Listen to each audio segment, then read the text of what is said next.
Well, hi there. Okay, we're back. And I got my preschool, my kindergartners, and my first graders, who I miss so dearly. So this week, I was trying to be creative, kind of like God. And I decided that you probably miss some people too. So I have a surprise guest for you today who is going to teach you your lesson today about how God creates people. So I'm going to let Miss Casey and her amazing helpers take over from here. I'll see you later. Hi. Hi. I'm Miss Casey. I'm Reagan. And I'm the little son Hammerstead. All right, here we are today to bring you your Sunday school lesson for this week. And this week we are talking about how God created people. So in the past couple of weeks, we have talked about how God created the earth and all the living things. And there were so many things that God created. What are some examples of some things that you guys can remember that God created? God created night and day. Oh, night and day. God created everything. Like what? Trees, animals, sky, night, moon, sun. What are some of those animals that God created? Sea creatures, mammals, birds, amphibians, reptiles, and Cats and dogs? those are mammals. Oh, that's true. But just certain kinds of mammals, right? He also created like the water and the land. Right. Okay. The earth and everything in it, right? So He created us too. yeah, and that's what we're talking about today. So after God created all these living things in the earth, then he decided that he should create someone to take care of all of these things, and that's us.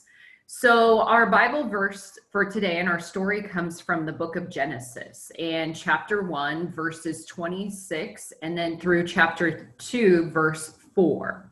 And in that, it says, God looked around and decided to make humanity in our image to resemble us so that they may take charge of the fish of the sea, the birds in the sky, the livestock, all the earth, and all the crawling things on earth. So essentially, it created people in God's image to help take care of everything that God had created. And so that gives us the responsibility to take care of the earth and all the animals. Maybe you have a cat or a dog at home that you help take care of, and that's helping to take care of the things that God created. We have a cat. That's true. All right, so let's go ahead and read our story, and then we'll kind of talk about what all of this might mean, and then some different activities, okay? So here's our pictures. We have our picture of our people, okay? And the original two people in the story were Adam and Eve, okay? So this says, God creates people. God saw how good creation was, but something was missing. God made one last creation. Let there be people. And people appeared. God saw the people and said, people are very good. People will take care of my creation. People will care for day and night. People will care for the sky, the seas, and the earth. People will care for the plants, the sea animals, and birds, and the animals. God saw all creation and called it very, very good.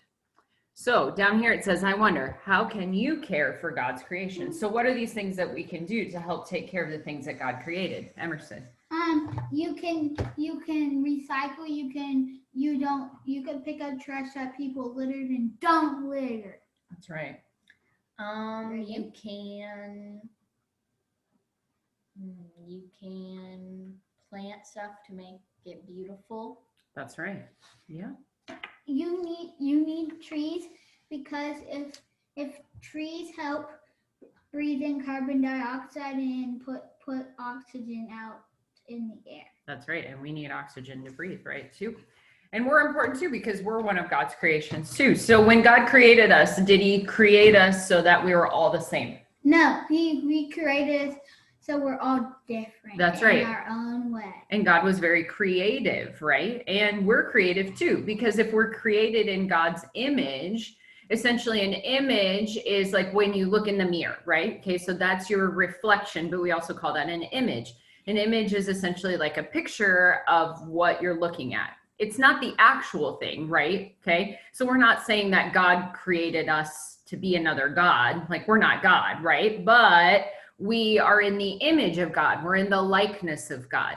Essentially, that we are creative and beautiful and able to do a lot of the things that God could do through the gifts that he's given us. So one of the activities that you can do today that the kids did before we recorded this was, what you can do is you can look in the mirror and then you can draw a self-portrait of yourself, okay? So this is essentially you drawing your image. But the most important thing that I want you to write at the bottom is, I am made in God's image. I am beautiful. So this is Reagan. She drew hers. And so she didn't put any color on it, but you could definitely do that, where you could put your blue or your brown or your green eyes, and then your blonde hair or your brown hair, if it's long or if it's short, if it's curly, if it's straight, you know, whatever it might be that makes you special and makes you you and unique and shows God's creativity, right? And here's Emerson's. He drew one too, and his says the same thing at the bottom. I am made in God's image. I am beautiful. So that's what you definitely want to have. You can have your mom and your dad help you write that if you're not able to write that yet, and that's okay. But that just helps to remind us that we are made in God's image, and every single one of us is perfect because God makes no mistakes. So on Emmer's, he added glasses and his short hair and his big smile and all those things that make him extra special, that make him Emerson.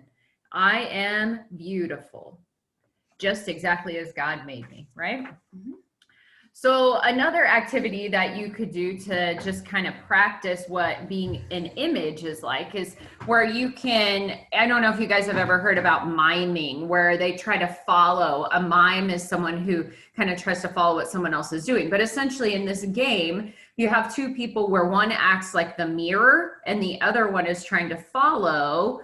So one is going to be the leader, they're going to do the motions, and then the other one is acting like the mirror. So they're trying to follow and be the reflection or the image of the person who's being the leader, okay? All right, so these guys are going to show you how to do that. So Reagan's going to be the leader and Emmer's going to try to follow her and be her image, okay? All right, go ahead. Let's see what they can do.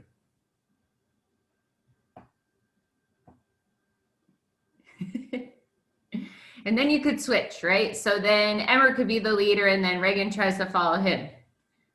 Okay, so you could do this with your mom and dad, or with your brothers and sisters, or maybe your grandma and grandpa, or whoever else, or your friends. It's kind of just a fun activity. And it's kind of hard to be the image, right? It's kind of hard to be the reflection. And that kind of shows us it's kind of hard to be the reflection of God sometimes too, right? All right, let's have a prayer before we finish up. Okay, this will be a repeat after me prayer. This will be a repeat after me prayer. So we fold our hands and bow our heads and close our eyes till our prayers are said. Dear God, Dear God, thank you thank you for making me for making me in your image. and your image. I am beautiful I am beautiful and creative, and creative, just like you. just like you. Thank you for your blessings Thank you for your blessings you give me every day. you give me every day. Amen. Amen. All right. Bye. They do such a fabulous job. I love listening to them. Well, I hope you meet us here next week for God Creates Helpers. So I'm going to try to find another special guest next week. See you then.